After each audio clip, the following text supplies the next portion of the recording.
O T പികൾ വരികയാണ് ഫോണിലേക്ക്. ഒരു ദിവസം രാവിലെ നോക്കുമ്പോൾ നിങ്ങളുടെ ഫോണിലേക്ക് നിർത്താതെ പല തരത്തിലുള്ള OTP മെസ്സേജുകൾ വരികയാണ്. അതായത് പല അക്കൗണ്ടുകൾ നമ്മൾ ലോഗിൻ ചെയ്യാൻ നോക്കുമ്പോഴോ ചില പേയ്മെൻറ്റുകൾ നടത്താൻ നോക്കുമ്പോഴോ ഒക്കെ ഈ OTP കൾ വരാറുണ്ടല്ലോ.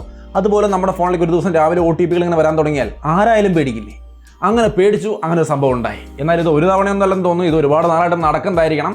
കഴിഞ്ഞ ദിവസമാണ് ഞാൻ ഇങ്ങനെ ഒരു സംഭവം ശ്രദ്ധിക്കുന്നത്. അതായത് ഈ കഴിഞ്ഞ ദിവസം എൻ്റെ ഒരു സുഹൃത്ത് എന്നെ വിളിച്ച് പറയുകയാണ്, അവൻ്റെ ഫോണിലേക്ക് ഇടയ്ക്കിടയ്ക്ക് ഇങ്ങനെ OTP മെസ്സേജുകൾ വരികയാണ്. ഗൂഗിൾ പേയുടെയും അല്ലെങ്കിൽ പേടിഎമ്മിൻ്റെ അല്ലെങ്കിൽ പല ആപ്ലിക്കേഷനുകളുടെ, നെറ്റ്ഫ്ലിക്സിൻ്റെയോ അങ്ങനെ പലതരം ആപ്ലിക്കേഷനുകളുടെ OTP മെസ്സേജ് ഇങ്ങനെ വന്നുകൊണ്ടിരിക്കുകയാണ്, നിൽക്കുന്നില്ല, ഇടയ്ക്കിടയ്ക്ക് ഇങ്ങനെ വന്നുകൊണ്ടിരിക്കുകയാണെന്ന്. അങ്ങനെ ആ ഒരു ദിവസം കടന്നുപോയി. പിറ്റേ ദിവസം ആ സുഹൃത്ത് എന്നെ വിളിച്ചിട്ട് പറയുകയാണ്, അത് അയാൾക്ക് വരുന്ന പോലെ തന്നെ മറ്റുള്ള സുഹൃത്തുക്കളുടെ ഫോണിലേക്കും ഇതേപോലെ OTP വരികയാണ്. ഗൂഗിൾ പേയുടെയും പേടിഎമ്മിൻ്റെയും നെറ്റ്ഫ്ലിക്സിൻ്റെയും മറ്റതിൻ്റെ ഒക്കെ ഇങ്ങനെ OTP വന്നുകൊണ്ടിരിക്കുകയാണെന്ന്. അവരാകെ ടെൻഷനിലാണ്.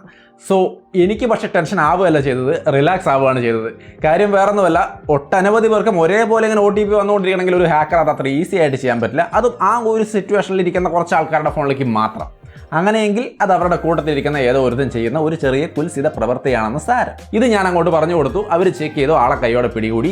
സംഗതി വേറൊന്നുമല്ല, ഈ കാണുന്ന ആപ്ലിക്കേഷൻ ബോംബിറ്റ് അപ്പ് എന്ന് പറയുന്ന ഒരു ആപ്ലിക്കേഷൻ്റെ പരിപാടിയായിരുന്നു.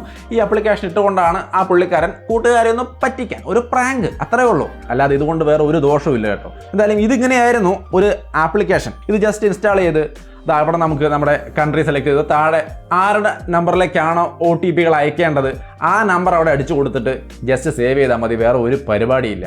നേരെ അവരുടെ ഫോണിലേക്ക് OTP വരാൻ തുടങ്ങും. അവർ ടെൻഷൻ അടിച്ചോളും, അവർ പ്രാങ്കായി അല്ലെങ്കിൽ അവരെ നമ്മൾ പറ്റിച്ചു, അത്രയുള്ള പരിപാടി. ഇത്ര നിസ്സാരമായിട്ട് അപ്പുറത്തിരുന്ന ഒരാൾ ചെയ്യുന്ന പരിപാടിക്കാണ് നമ്മളിവിടെ നെറ്റ് ഓഫ് ചെയ്തും ഫോൺ റീസെറ്റ് ചെയ്തും ഒക്കെ ടെൻഷൻ ആയിക്കൊണ്ടിരുന്നത്. സോ ഇത്ര നിസ്സാരമായിട്ട് ഹാക്ക് ചെയ്യാൻ പറ്റുമെന്ന് ചോദിച്ചാൽ ഇത് ഹാക്കല്ല, വെറുതെ മെസ്സേജ് അയക്കുന്ന ഒരു ചില്ലറ പരിപാടി മാത്രമാണ്. എന്നാൽ ഇത്തരത്തിൽ OTP വരുമ്പോഴെല്ലാം തന്നെയും ഇത് പ്രാങ്ക് ആണെന്ന് വിചാരിച്ചിരിക്കരുത്. ഇങ്ങനെ എന്തെങ്കിലും ഒരു OTP നിങ്ങളുടെ ഫോണിലേക്ക് വന്നാൽ ആദ്യം തന്നെ നെറ്റ് ഓഫ് ചെയ്യാം. കാരണം നെറ്റ് വഴിയാണ് അവർക്ക് ഈ OTP സ്റ്റീൽ ചെയ്യാൻ പറ്റുള്ളൂ. അതായത് നമ്മൾ OTP എന്തായാലും ആർക്കും പറഞ്ഞു കൊടുക്കാൻ പോകുന്നില്ല. നെറ്റ് വഴി എന്തെങ്കിലും ഒരു ആപ്ലിക്കേഷൻ നമ്മുടെ ഫോണിൽ ഇൻസ്റ്റാൾ ചെയ്തിട്ട് ആ ആപ്ലിക്കേഷൻ വഴിയാണ് നമ്മൾ OTP റീഡ് ചെയ്യാൻ പറ്റുക. അപ്പോൾ ഈ ആപ്ലിക്കേഷനെ കണ്ടെത്താൻ സെറ്റിംഗ്സ് എടുത്തിട്ട് ബാറ്ററിയുടെ സെക്ഷനിലേക്ക് വന്നിട്ട് ബാറ്ററി യൂസേജ് ബൈ ആപ്പ് എന്നുള്ളതിൽ ക്ലിക്ക് ചെയ്താൽ നമുക്ക് അവിടെ കാണാം ഏറ്റവും കൂടുതൽ ബാറ്ററി യൂസ് ചെയ്തിരിക്കുന്ന ആപ്ലിക്കേഷനുകൾ ഏതാണെന്നുള്ളത്. ഹാക്കിംഗ് ആപ്ലിക്കേഷനൊക്കെ ഉണ്ടെങ്കിൽ ഒരു പ്രത്യേകത എന്ന് പറയുന്നത് അത് ഏറ്റവും കൂടുതൽ ബാറ്ററി യൂസ് ചെയ്യുന്നുണ്ടാവും എല്ലാ സമയത്തും. അത് മിക്കവാറും ഇതിൻ്റെ ആദ്യ ഭാഗങ്ങളിൽ തന്നെ കാണാൻ പറ്റും. നമുക്ക് പരിചയമില്ലാതെ നമ്മുടെ ഫോണിന് ആവശ്യമില്ലാത്ത ഒരു ആപ്പ് അവിടെ കണ്ടു കഴിഞ്ഞാൽ നമുക്ക് ഏറെക്കുറെ ഉറപ്പിക്കാം ഇവൻ തന്നെയാണ് പണി തരാൻ പോകുന്ന ആളെന്ന്. ആ ആപ്പിനെ നമുക്ക് കൈയോടെ അൺഇൻസ്റ്റാൾ ചെയ്യാം. അപ്പം തന്നെ നമ്മൾ പകുതി സേഫായി.